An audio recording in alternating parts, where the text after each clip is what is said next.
Исәнмесез, эфирда Татарстанның күнчыгыш хәбәрләре, студияда Резеда Шамсуллина. Бүгенге программада изге бурыч махсус хәрби операция сугышчыларына әлмәттән 10 тоннадан артык гуманитар ярдәм китерелде. Бу 48-нче гуманитар конвой. Әлмәттә кино атналыгы бара. Каракүз фильм фестивале шәһәрдә 5 илдән актерлар, режиссерлар һәм продюсерларны җыйды. Ленин урамындагы юлны капиталь ремонтлауның икенче этабы башланды. Быел районда 35 чакрымга сузылган 80ннән артык урам яңартылачак. Махсус хәрби операция сугышчыларына әлмәттән 10 тоннадан артык гуманитар ярдәм китерелде. Хәрбиләргә радиоэлектрон саклану чаралары, мототехника, генераторлар, коптерлар, маскировка шелтәрләре, медицина чаралары, эш кораллары һәм башка бик күп кирәк яраклар тапшырылды. Шулай ук исемле посылкаларда бар. Бу 48-нче гуманитар конвой Йөкне район башкарма комитеты җитәкчесе Гүзәл Хабетдинова үзе озата барды.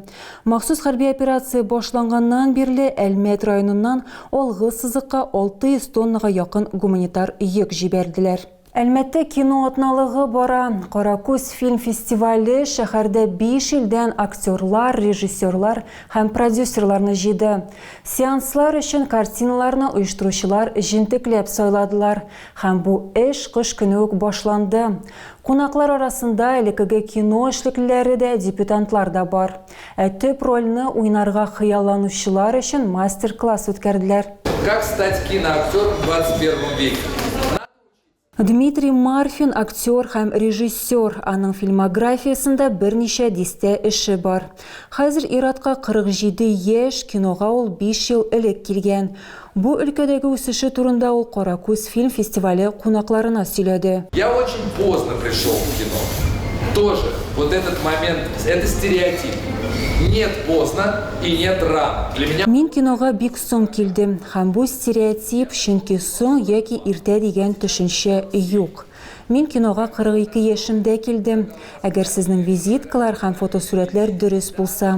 Мин 3 ел эчендә 25 картинада төштем. Дмитрий сүзләренчә, мондый нәтиҗәләргә ирешергә аңа хыялына ышанычы ярдәм иткән. Фестиваль геройлары арасында әлегә алай күп фильмнары булмаган кешеләр дә бар. Для нас, те, которые Безнең әле исемнәребез көчле яңгырамаган дебютантлар өчен бу үзебез турында белдерү өчен бик зур мөмкинлек. Бу үз кинобызны күрсәтү, бөтен дөньядан күп санлы коллегалар белән танышу өчен майданчык. Быел кинофестиваль географиясына Грузия, Үзбәкстан, Таҗикстан, Казахстан һәм Россия керде. Тамашачыларга барлыгы 30дан артык картина тәкъдим ителәчәк. это большая работа, и велась она с февраля этого года. Бу бик зур эш һәм ул февральдан алып барылды. Тамашачыга ошаган эшләрне сайлап алу кыен иде. Минем бурыч тамашачы бер кайда да күрмәячәк фильмнарны күрсәтү. Алар кинотеатрда юк. Фестиваль шәһәрдә икенче тапкыр уза һәм оештыручылар моның белән генә тукталып калырга җыенмыйлар. Вот очень бы хотелось, чтобы этот фестиваль стал таким же значимым. Фестивальнең көнбатыш фестивальләре кебек үк әһәмиятле булуын бик теләр идем. Тамашачылар һәм картиналар саны да үсәр дип өметләнәбез. Иң мөһиме, Әлмәттә бу фестивальне үткәрүгә җавап артачак. Монда якын арада үз киноларын төшерсеннәр өчен. Әлмәттә кино атналыгы 3 августта тәмамлана. Тамашачы мәхәббәте нигезендә 6 номинациядә иң яхшы фильмнарны сайлаячаклар. Оештыручылар сеанска килүчеләргә җибәрә торган сылтама буенча кереп тавыш биреп була. Ленин урамындагы юлны капиталь ремонтлауның икенче этабы башланды. Эшләр Радищев урамыннан Мәрҗәни урамына кадәрге участокта алып барыла. Борт ташларын демонтажлау һәм иске асфальтны фрезерлауга әзерләнәләр. Фахреддин урамыннан Радищев урамына кадәрге участок инде төгәлләнеп килә. Хәзер тукталыш павильонын үзгәртеп кору һәм буфер зонасын төзекләндерү эшләре бара. Быел районда 35 чакрымга сузылган 80ннән артык урам яңартылачак. Нефтьбаш каласында бассейнлы тулай торак барлыкка киләчәк. Ул югары нефть мәктәбе кампусының бер өлеше була. Бина 859 урынга исәпләнгән. Проектка 3 миллиард 4 миллион сум инвестициялиләр. Аны Татарстан рейсы республиканың инвестицион советы утырышында хуплады. Вопрос снят. Поддержать. Әлмәттәге югары нефть мәктәбе дөнья дәрәҗәсендәге белем бирү үзәге. Бу бик җитди һәм кирәкле проект. Рәхмәт сүзләре белән без сезне хуплыйбыз. Кулланучылар хукукларын яклау һәм кеше иминлеге өлкәсендә күзәтчелек буенча федераль хезмәтнең Татарстан Республикасы буенча идарәсе рәсми сайтында Әлмәт шәһәр пляжы эләккән ял итү урыннарының яңа исемлеге пәйда булды. Аңа карасак, шәһәр күлендә су кыйнырга рөхсәт ителә. Җирле белгечләр сүзләренчә, су пробалары элеккечә санитар норма таләпләренә туры килми. Әмма бу әлмәтләрне куркытмый, тыю аншлаклары булуга карамастан, алар су керүләрен дәвам итәләр. Җәй башыннан бөтен республика буенча безнең шәһәрне исәпкә алып, куену өчен яраклы бер генә су объекты да юк.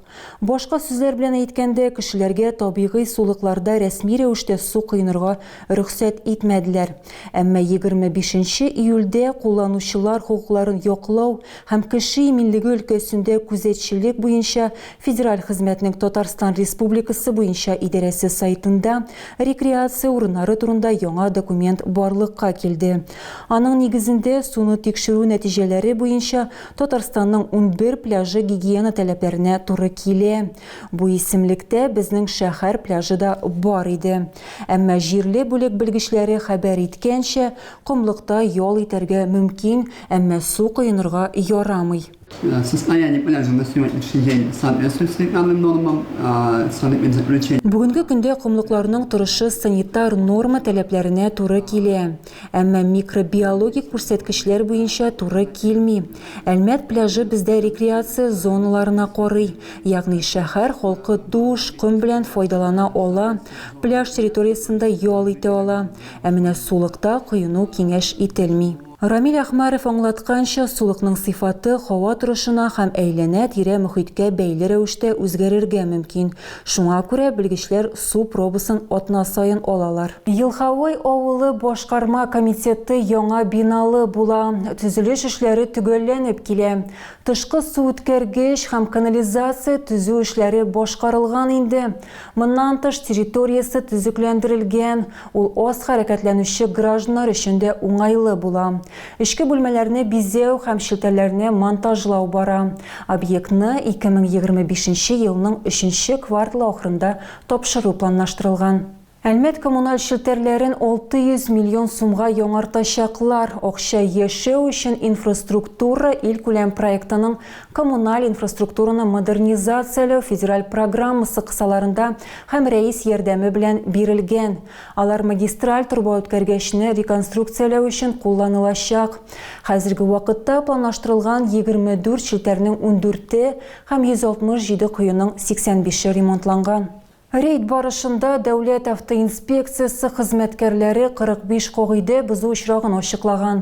Бу юлы инспекторлар таксиларны тикшерделәр, һәр машина йөртүченең документларын, һәр кайсының техник торышын карадылар.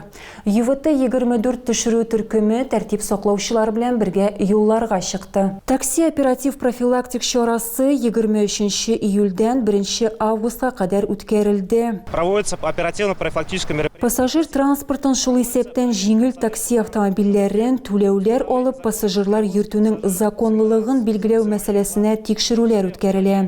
Әлеге чараның максаты таксида пассажирлар һәм йөк ташучылар тарафыннан юл хәрәкәте кагыйдәләрен бозуны булдырмау. Инспекторлар барлыгы 66 автомобиль туктаткан, шуларның 45-тән артыгы юл хәрәкәте кагыйдәләрен бозган. Тагы да күбрәк яңалыклар һәм тапшырулар белән безнең сайтта таныша аласыз. Без социаль челтәрләрдә дә бар, хәбәрләр юллагыз. Бүгенгә менә шулар. Мин сезнең белән сау булашам. Исән-имин булыгыз.